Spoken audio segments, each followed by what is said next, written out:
এসে গেছে ভাপ দিয়ে পিঠা বানানোর সময়। মনে হয় না দেশের একটি পরিবারও বাকি আছে এই পিঠা বানানো শুরু করেনি আর খাননি।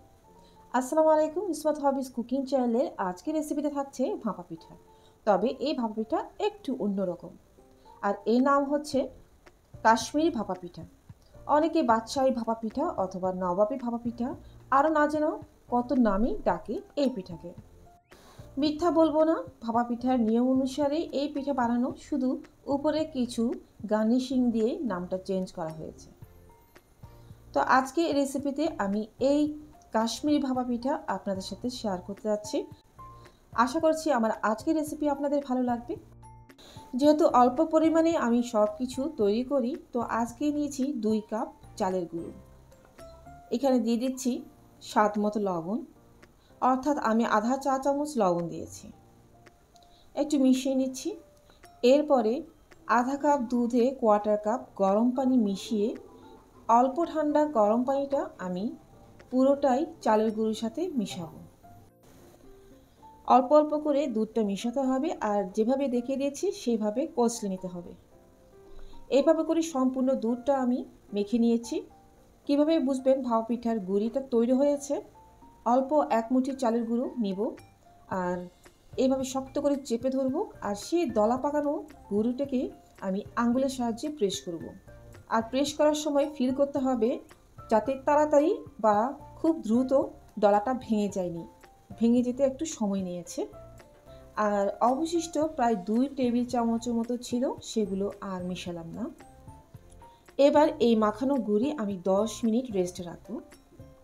এরপরে একটা চালনির সাহায্যে চেলে নেব। এবার চলুন ভিতরের পুর আর বাইরের সাজিয়ে দেওয়া জিনিসগুলো একটু দেখিয়ে দিচ্ছি। প্রথমে আমি নারকেল আর গুড় তৈরি করে রেখেছি, দেখতে পাচ্ছেন। সেই সাথে গার্নিশের জন্য কিছু টুটি ফুটি পেস্তা বাদাম, কাঠবাদাম কুচি করে নিয়েছি, আর কিছু কিশমিশ নিয়েছি। দেখতে পাচ্ছেন আমি একটি মোল্ড নিয়েছি, এই মোল্ডে ভাপা পিঠা তৈরি হবে। তো চাইলে ছোট্ট কোনো মোল্ড নিতে পারেন, এতে করে পরিমাণে অনেক ভাপা পিঠা তৈরি হবে। তো আমি আজকে যেহেতু একটি বড় মোল্ড নিয়েছি, আমার 5 থেকে 6টার মতো হয়ে যাওয়ার কথা। প্রথমে আমি টুটি ফুটি আর বাদাম কিছু ছড়িয়ে দিচ্ছি। এরপরে চেলে নেওয়া গুঁড়ি রাখছি, আর মাঝখানে দিয়ে দিচ্ছি ইচ্ছে মতো অথবা স্বাদ অনুযায়ী পুর, যেটা নারকেল আর গুড় দিয়ে আমি তৈরি করে রেখেছিলাম। এরপর আরেকটু ভাপা পিঠার জন্য চেলে নেওয়া গুঁড়ি উপরে চেপে চেপে দিচ্ছি। বেশ, তৈরি হয়ে গেল একটা ভাপা পিঠার। তো আমি আরেকটা মোল্ডেও তৈরি করে নিচ্ছি। এভাবে করে একটা একটা পিঠা তৈরি করে নিব। একটা হাঁড়িতে পানি গরম করে নিয়েছি, হাঁড়িটার অর্ধেকের কম পানি আমি গরম করে নিয়েছি, অর্থাৎ ফুটিয়ে নিয়েছি। পানি যখন একেবারে ফুটে উঠবে তখন চুলার আঁচ মিডিয়াম করে দিবেন, অথবা মিডিয়াম লো করে দিতে পারেন। তা না হলে নিচের অংশের পানি উপরে উঠে পিঠা ভিজে যাওয়ার সম্ভাবনা থাকে। একটা পিঠা দিয়ে দিচ্ছি আর ঢেকে দিচ্ছি প্রায় 1 থেকে 1.5 মিনিটের জন্য। আর সবসময় খেয়াল করবেন প্রথম পিঠাটা একটু নরম বা কাঁচা কাঁচা থেকে যায়, এতে ঘাবড়াবার কোনো কারণ নেই। পরবর্তী পিঠাগুলো কিন্তু সুন্দরভাবে তৈরি হবে আলহামদুলিল্লাহ। প্রায় 1.5 মিনিট পরে আমি ফিরে এসেছি, পিঠাটা তুলে নিব। আর এরই মাঝে আমি আরেকটা পিঠাও তৈরি করে রেখেছিলাম ভাপে দেওয়ার জন্য, সেটাও তুলে নেব। আর এরকম একটি ঝাঁঝরিতে পিঠা রাখবেন, এতে করে ভাপটা সরে যাবে সুন্দরভাবে। আর তা না হলে যদি প্লেটের উপরে পিঠা রাখেন, পিঠার গরমে নিচের অংশ ঘেমে গিয়ে পিঠাটা ভিজে যাবে, দেখতে ভালো লাগবে না আর কি।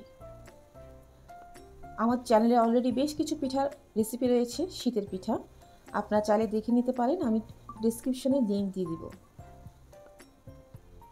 আর যারা নতুন দেখছেন আমার চ্যানেলটিকে সাবস্ক্রাইব করে নেবেন, আর যারা ফেসবুক থেকে দেখছেন চ্যানেলটিকে ফলো দিয়ে পাশে থাকবেন আশা করছি।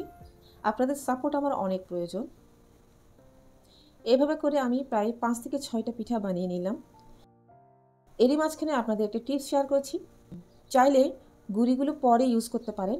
আমি একটি বক্সে বেশ কিছু গুঁড়ি রেখে দিয়েছি, একটা এয়ারটাইট বক্সে, আর ডিপ ফ্রিজে রেখে দিচ্ছি। 10-15 দিন পরে বানালেও কিন্তু গুঁড়িগুলো ভালো থাকে, আপনি যে কোনো সময় বের করে ভাপা পিঠা তৈরি করে নিতে পারবেন।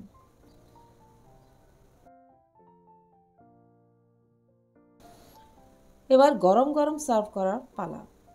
দেখুন কত সুন্দরভাবে তৈরি হয়ে গেল কাশ্মীরি ভাপা পিঠা। ছোটোখাটো ফ্যামিলি গেট টুগেদার অথবা কারো বাসায় যদি পার্সেল করে নিয়ে যান, এভাবে ভাপা পিঠা তৈরি করে নিয়ে যেতে পারেন। দেখতে যত না টেম্পটিং লাগে, সেই সাথে খেতেও কিন্তু অনেক মজা দুধ দিয়ে মাখার কারণে। অবশ্যই চেষ্টা করবেন মাখানোটা দুধ দিয়ে করতে। পানি দিয়ে করলেও কিন্তু মজা হয়, দুধ দিয়ে করলে একটু বেশি মজা হয় আর কি। বেশ, এই ছিল আমার আজকের রেসিপি। আশা করছি আপনাদের ভালোই লেগেছে। তাহলে এখন বিদায় নিতে হচ্ছে। ইনশাল্লাহ খুব তাড়াতাড়ি নতুন কিছু নিয়ে আবার ফিরে আসব। ভালো থাকবেন সবাই, আর আমার জন্য দোয়া করবেন। আল্লাহ হাফেজ।